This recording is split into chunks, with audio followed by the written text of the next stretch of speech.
Michael Clark, 24/7 Sports, Pack Pride, recruiting coordinator, analyst, man about town. He joins us on the Adam Gold Show to talk about the Wolfpack's trip to Charlotte to take on Tennessee. I'm sure you saw that online and you laughed like I did. Like, you're really doing this? You're really going to say, no, we're not going to have pay for play? Okay. Good luck with that. Let's talk about the Wolfpack and the Tennessee Volunteers. First, give me your impressions of what you saw against Western Carolina that might give you concern going against the Volunteers. Well, I'd like to chime in on what you just were led Sure. into, and thanks for having me on the show. But, I mean, just a disaster of an organization at this point, or lack thereof. They're the biggest reason we are where we are right now. So, shame on them, but it's not surprising. I think everybody's used to it. But, the game last week, maybe it was an overreaction for me, but I was very, very concerned rewatching the film back, especially up front on the offensive line. Go through the first three quarters, I think there were 23 carries for 79 yards. That's kind of eye-popping for me. I don't know how you feel. Like, you outweigh the offensive line. I mean, the defensive line of Western Carolina by almost 70 pounds, an average of 70 pounds. You got to be able to push those guys around. And NC State hadn't finished in the top 5 in rushing, I want to say, in the ACC. Is it 2015 maybe? It's been a long time. Right. And I've often argued in the offseason, I think that's the biggest reason that separates you from maybe 9 games to 11 games or 10 games. That one game you just have to be able to establish the run. Defensively, little concern there, too. You did have 8 new starters. Count Sean Brown sliding down from safety. The linebacker, you're missing Devin Boykin. I think that is quietly a huge missing piece for NC State. I mean, he was an all-ACC caliber defensive back last year down the stretch. Really good player. Worry about the lack of size at linebacker. Those are just some of my key takeaways. I think NC State will be better tomorrow, but you may be going into a buzzsaw against Tennessee, who racked up 718 yards of total offense last week. Michael Clark, Pack Pride, is joining us here on the Adam Gold Show. Your main concern was the exact same main concern I had. And, I know Grayson, we'll talk a little bit about Grayson McCall and KC Concepcion and some of the weapons. But the 2 4th-and-1s that you had in the first half, and you really got, pushed back right in the interior of the line, center and 2 guards. You got pushed right back into Jordan Waters the first time. I mean, I think the contact was 3 yards in the backfield. The second one, I think he kind of sensed that might happen, although I'm not sure he was right. But he bounced it outside, and there was nowhere to go. So those things concern me because I believe that in his heart, Dave Doran wants to be a run-first head coach, and I get it. If you can do that, you should, and you can establish that. To me, that's the easiest way to open up everything else. I'm not sure they don't have to do it backwards because it does look like the passing game has every chance to be very impactful. But, man, I was absolutely concerned. The 150-yard touchdown run skewed the numbers. So I thought Waters had a decent game.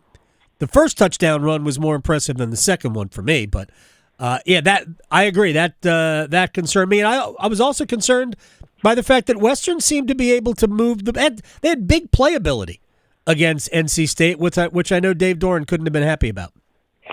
Yeah, I think looking at the defense, Peyton Wilson, unfortunately, is not walking through that door anymore. I think if you go back and last year, you look, there were so many times not only did he make plays for himself that he was supposed to make, but also made up for people's mistakes just because he was such a phenomenal football player, just unbelievable athlete. And, Caden Fordham, silly penalty last week, can't do that. Right. Thrown out, 5 plays in the game or something like that. You just don't have any experience depth behind, Sean Brown and Devon Betty. I think going into the fourth quarter last week, Sean Brown and Betty had combined 3 tackles. And you watched NC State a ton. I mean, the defense is geared towards linebackers making plays. And if they're not making plays, it's not going to be good. Jalen Parker, tried to fill in admirably. He is a 5th-year player. He's played very little. had 7 tackles, but made some pretty big mistakes. The 50-yard quarterback scramble, missed the tackle, had a couple poor reads. I don't know where things end up with this linebacker room. I think, is it a situation where some of the younger guys have to grow up maybe a little faster than you hope or planned? And I think that is something to watch. They have to get playmakers on the field and have to have guys make plays to do what Tony Gibson wants to do at the second level. Michael Clark, Pack Pride, joining us here on the Adam Gold Show. Let's go back to the offensive side of the ball.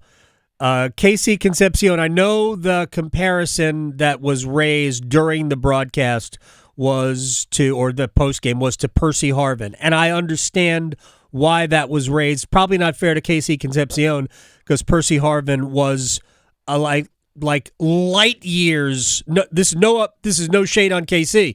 Light years better than everybody else. But I did see somebody who could be one of the 5 or so best players in the country in terms of his ability to run after the catch the ball. I mean, he was all that. Yeah, he's just a phenomenal football player. Kind of going back, if you do a comparison, and this might be a little before some people's time, but I go back to a guy like Peter Warwick, more shifty than fast. I mean, just really physical, too, for his size. Yes. Percy Harvin was a track star, borderline 4.3 flat, 40 guy. Yep. KC is fast, probably high 4.4, but can really run, but just a relentless competitor. My biggest thing last week, Adam, was watching the game. I'm like, well, why should this kid have to come back for a third year? I mean, he is going to take he'll have a heavy workload every week. And, he is not the biggest, probably 5'11", 185, 90 pounds. Last year, a lot of touches. In the crazy world that we live in, he's an exception. There's no reason he should have to play 3 years of college football. I agree. He is a probable first-round pick, leave him second-round probably at worst. I mean, you have to figure he's going to test well in the production and the different things he can do. If they don't have him last week, I don't think they win the game, and that's probably the biggest concern. You have to think Tennessee's going to try to take him out of the game. Does that open it up for Noah Rogers, Justin Joe Lee, who are both capable, Wesley Grimes, Corey Collins? There are guys there. Would like to see them get the running backs a little more involved in the passing game. I think that would maybe use that as an extension of the run game because I think it could be tough sledding. Tennessee goes 12, 13 deep on the defensive front. And I think that could be an issue. This offensive line, going back to them, Adam, several of them are 5th and 6th year guys. I mean, you're talking about guys that have been in the program, and if you think, they're going to turn around all of a sudden and be this mauling group that's going to get a tremendous push, I don't think that's going to be the case. They certainly can play better than they did last week, and I expect them because I think Garrett Tujay is a great offensive line coach. It's just hard because you don't have a lot of depth there. So they've just got to find a way. Unfortunately, it's not probably the most exciting topic, but I think tomorrow is going to be about up front for them, getting a push and protecting Grayson McCall, because that's what it's going to come down to if they're going to have a shot to compete and win the game. Michael Clark, I mean, that was the matchup I was going to ask you about and we started off with it, but it really is. It's the most important thing. And I'm not concerned. I'm not saying it's not going to be an issue because I am concerned with their ability to protect Grayson McCall in the passing game, but I am much more concerned about NC State's ability to run the football than I am protecting the quarterback. I think they'll be fine in that regard, but man, they got to run the football. Michael Clark, at Michael Clark 247 from Pack Pride. Appreciate your time, my man. Enjoy Charlotte. I'm actually going to be there, but I am otherwise occupied, but I will be in a group of State fans watching the game. So thank you very much for your time. Always appreciate you. Have a great weekend. You too. Michael Clark from Pack Pride here on the Adam Gold Show.